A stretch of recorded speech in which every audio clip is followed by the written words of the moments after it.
এরকম ভিডিও আপনারা কিভাবে বানাবেন চলুন এই ভিডিওর মাধ্যমে সম্পূর্ণ দেখিয়ে দিচ্ছি।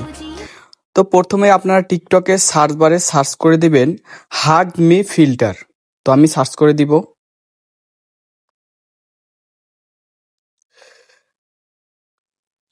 তো তারপরে এই যে ফিল্টারটি আছে এইটার উপরে ভিডিও অপশনে ক্লিক করে দিবেন।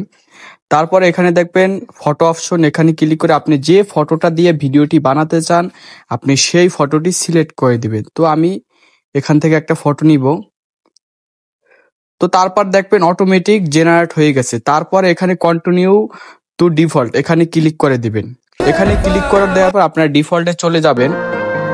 ডিফল্টে গিয়ে দেখবেন এখানে এই যে জেনারেট হচ্ছে, এখানে অটোমেটিক জেনারেট হয়ে থাকবো, হয়তোবা 2-3 ঘন্টা টাইম লাগবে, ঠিক আছে। তো এখানে দেখেন আমার একটি ভিডিও অটোমেটিক জেনারেট হয়ে রয়েছে, আমি এরকম রাইখে দিচ্ছি। তারপরে জেনারেট হয়ে গেলে তারপরে আপনারা সিম্পলি আপলোড করে দিবেন। তো আশা করি বুঝতে পারছেন।